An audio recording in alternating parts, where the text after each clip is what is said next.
तो good afternoon everyone. तो हमारे साथ हैं मोहम्मद कैफ़, जो कि अभी बहुत ही अमेजिंग जॉब कर रहे हैं, अमेजिंग टीचर हैं और बहुत ही उभरते हुए टीचर हैं, बहुत ही यंग हैं।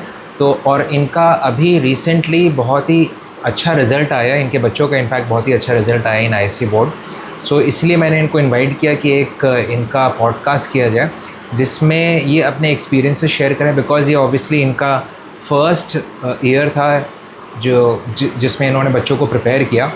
तो मैंने सोचा कि ये एक्सपीरियंस ज़रूर शेयर किया जाए लोगों के साथ, और इसीलिए मैंने उनको इनवाइट किया।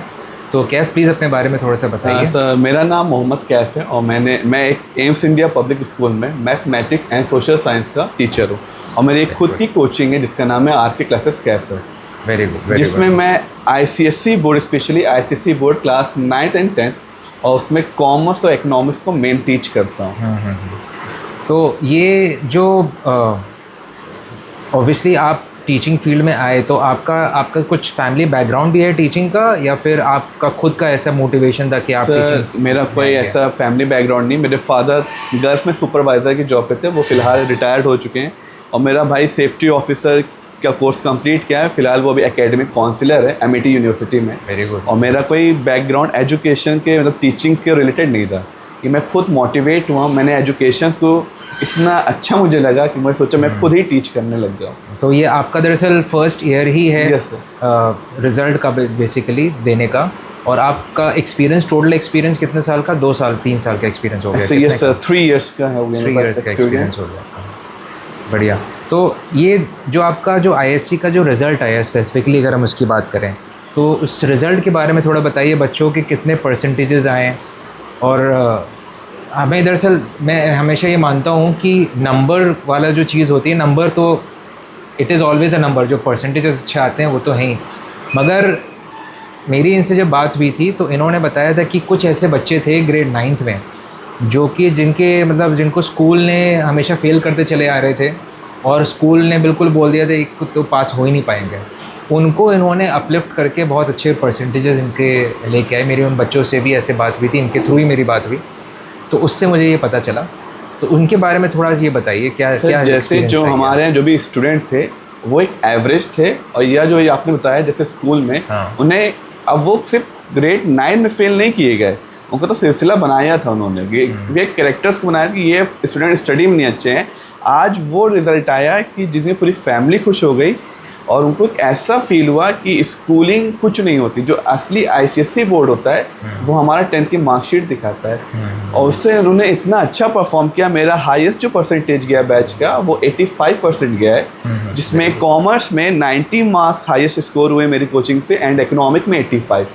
मिनिमम परसेंटेज मेरे यहाँ गया है 72% पे गया है। सबने वेल अच्छा किया इकोनॉमिक कॉमर्स। तो बोलने का मकसद यही है ना कि देखिए, कैफ़ का जो मुझे जितना पता है कि कैफ़ जो है वो ऑब्वियसली अच्छा पढ़ाते हैं, अच्छी एजुकेशन भी देते हैं, बट साथ ही साथ ये जो स्किल्स होती हैं आगे बढ़ने के लिए, जैसे इनका एसएसटी जो सब्जेक्ट है वो इनका मेन कोर सब्जेक्ट है।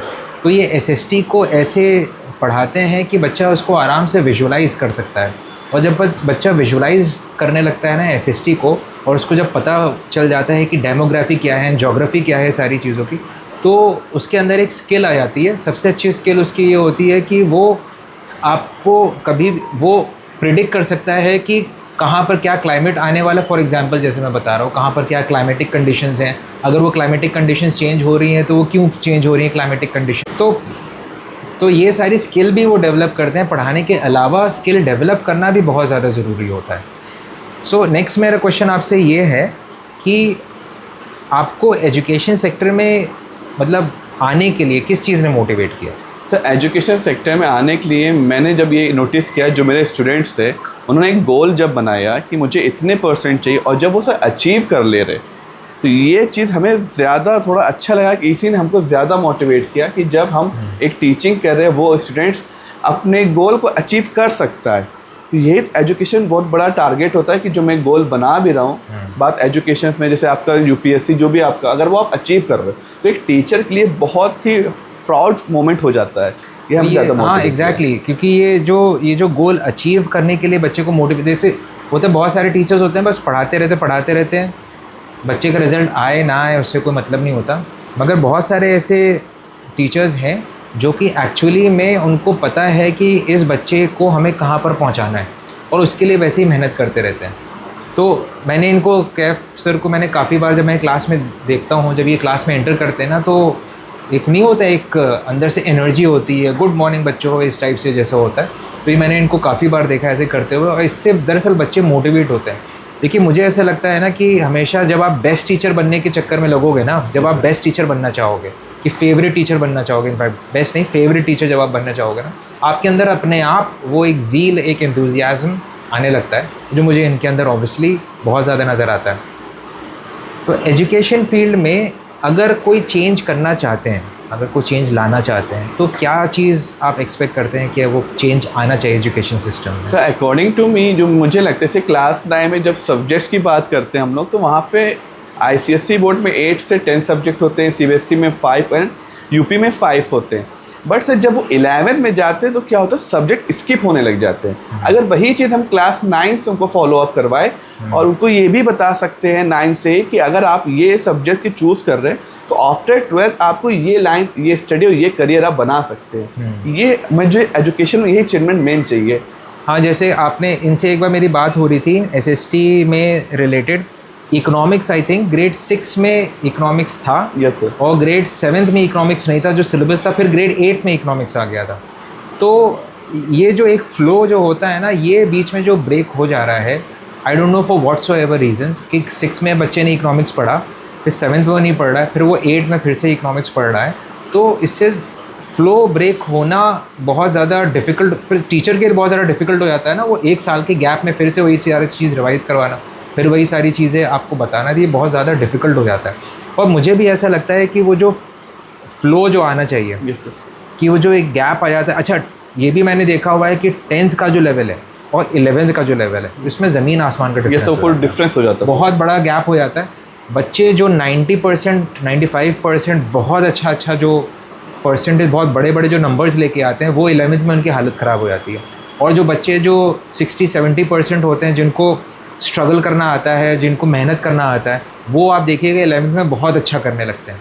तो ये मुझे लगता है कि एक थोड़ा सा गैप को भी ब्रिज करना चाहिए, कि 10th का लेवल और 11th का लेवल में ज़मीन आसमान का डिफरेंस ही होना चाहिए। हाँ, थोड़ा सा डिफ़िकल्ट होना चाहिए, बट इतना ज़्यादा बड़ा चेंजमेंट या इतना ज़्यादा गैप नहीं होना चाहिए 10th और 11th के बीच में।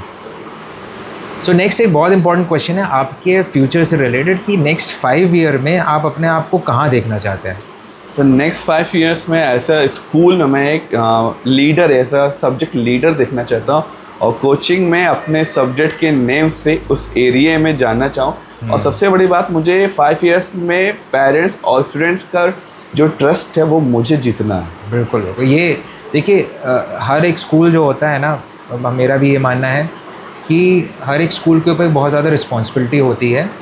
पेरेंट्स का जो ट्रस्ट है उसको मेंटेन करना और उसको जीना।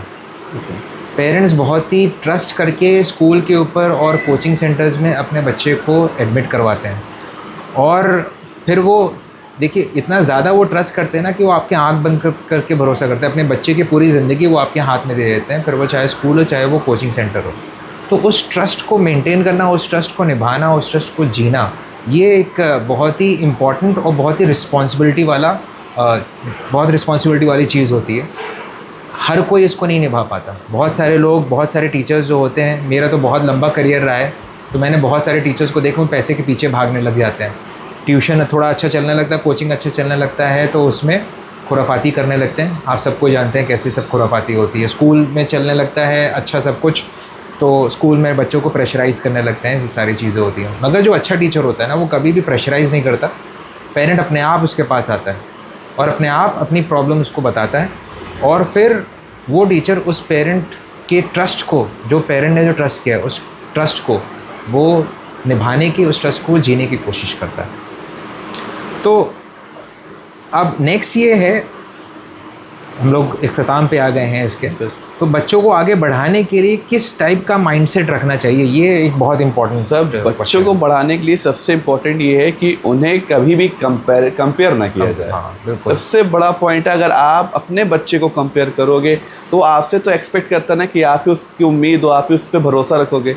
जब पेरेंट्स, जब हम लोग उससे कहेंगे कि ऐसा नहीं वैसा, आप ऐसे नहीं हो, और उनको एजुकेशन की तरफ मोटिवेट कर सकते हैं। अगर उनके मार्क्स कम आ रहे तो उनसे आप डिस्कस करिए कि कम क्यों आ रहे, ना कि हम उन पर तंज कैसे, इस सब्जेक्ट में नंबर कम है, आप पढ़ नहीं रहे हो।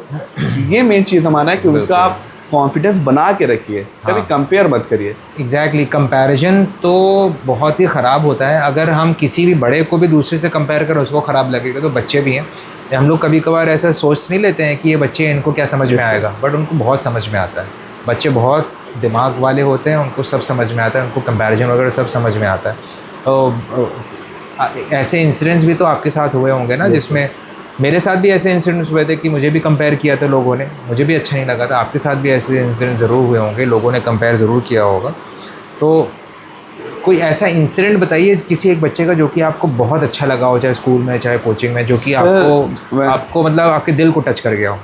Sir when I was in grade 10th ICSE board city model school में स्टडी हुई। वहाँ पे मेरा एक दोस्त था राघव नाम का, और एक था अभिषेक। हम सब एक साथ एवरेज स्टूडेंट्स थे।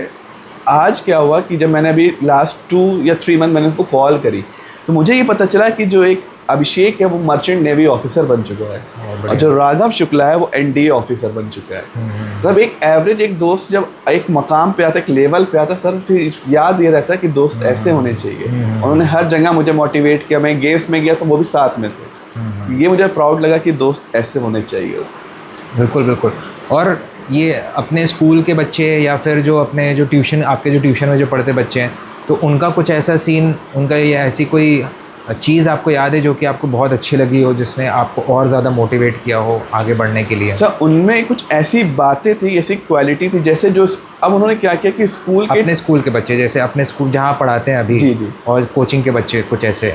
सर अपने स्कूल के बच्चे तो ऐसा है कि सर जैसे हम कुछ पढ़ा रहे, SST एक बोरिंग सब्जेक्ट होता है। मुझे बड़ा बोरिंग लगता है, तो मुझे, क्योंकि मुझे ठीक से पढ़ाया नहीं गया। सही बताया, SST जैसे अगर अच्छा टीचर हो ना तो वो SST ये सब मेरे साथ हुआ। मैं आपको बताऊं, मेरे 10th में SST में 40 मार्क्स थे, और मैं इस समय ज्योग्राफी से मास्टर कर चुका हूं 80% के साथ। बहुत बढ़िया।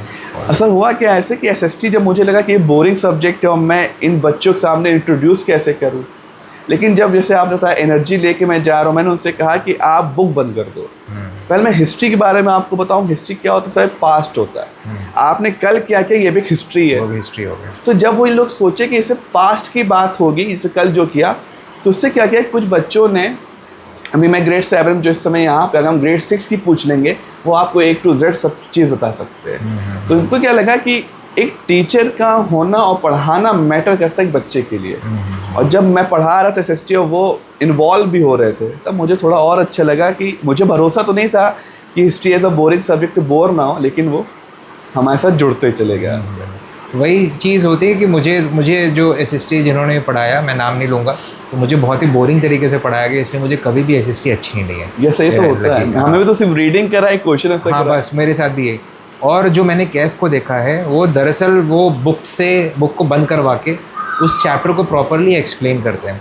अगर हम सिर्फ SST को रीडिंग करवाने लगे ना, विदाउट एनी एक्सप्लेनेशन, और उसको इंटरेस्टिंग बनाए हुए, तो वो SST बोरिंग ही लगेगी, कोई भी SST को पढ़ना नहीं चाहेगा। तो इसीलिए ये जो बातें बोल रहा हूँ, ये दरअसल स्किल है। ये SST को इंटरेस्टिंग बनाना, ये भी एक स्किल है। ये सबके बस की बात नहीं होती। जैसे मेरा सब्जेक्ट केमिस्ट्री है, तो मैं केमिस्ट्री पे वर्क कर सकता हूँ, मैं केमिस्ट्री को इंटरेस्टिंग बना सकता हूँ। वैसे ही इनका जो स्किल है वो है SST, तो ये SST को इंटरेस्टिंग बना सकते हैं।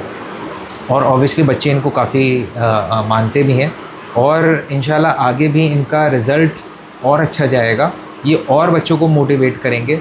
और ये जो मैं हमेशा बोलता हूँ कि नंबर्स जो हैं वो ठीक है, नंबर्स बहुत अच्छी बात है, बड़े बड़े नंबर्स होने चाहिए, बच्चों को अच्छा स्कोर करना चाहिए, ठीक है, मगर हमें उन बच्चों पे भी ध्यान देना है जो कि अच्छा स्कोर नहीं कर पाते हैं। आखिर कमी कहाँ पर आ रही है? वही टीचर पढ़ा रहे हैं, सब कुछ एनवायरनमेंट वही है, तो बच्चा अगर स्कोर नहीं कर पा रहा है तो कमी कहाँ पर आ रही है? तो हमें दरअसल उसको तैयार करना है, उस पर वर्क करना है। आप भी इस बात से इत्तेफाक रखेंगे। एंड दूसरा, हमें बच्चों को फ्यूचर रेडी बनाना है। फ्यूचर में सिर्फ बुक रीडिंग से कुछ भी नहीं हासिल होने वाला, कुछ भी नहीं हासिल होने वाला। बच्चा जब खड़ा हो, इनका जो बच्चा जब खड़ा हो, ये ऐसे तैयारी भी करवा रहे हैं, जब खड़ा हो तो ये पूरा मैप इंडिया का आराम से बना सकते हैं। कौन सी रेंजेस कहाँ पर हैं, वेस्टर्न घाट, ईस्टर्न घाट, रिवर्स वगैरह। 7th के बच्चे बहुत सारा ये जो है ये कर सकते हैं हमारे यहाँ पर। तो फिर से Kaif sir, congratulations again, result आया। बच्चों को और मेहनत करिए, जो नीचे जो पीछे छूटे हुए बच्चे हैं उनको भी हम लोग आप और आगे बढ़ाइए और ऐसे ही मेहनत करते रहिए, और इंशाल्लाह अगले साल जो रिज़ल्ट आएगा वो और अच्छा आएगा। इस बार सारे बच्चे जो हैं उनके अंदर एक स्किल डेवलप होनी चाहिए, कि उनके अंदर कॉन्फिडेंस आना चाहिए कि मैं अपने फ्यूचर में कुछ कर सकता हूँ। सबसे बड़ी फाइट यही होती है। नंबर जो है वो हमेशा, मैं हमेशा बोलता हूँ, नंबर्स मैटर नहीं करते। बच्चे के अंदर इतना कॉन्फिडेंस आ जाए कि उसको समझ में आ जाए कि मैं फ्यूचर में आगे कुछ कर सकता हूँ, ये सबसे ज़्यादा ज़रूरी चीज़ है। फिर से one again congratulations. Thank you sir. ठीक है, मिलते हैं हम लोग जल्दी।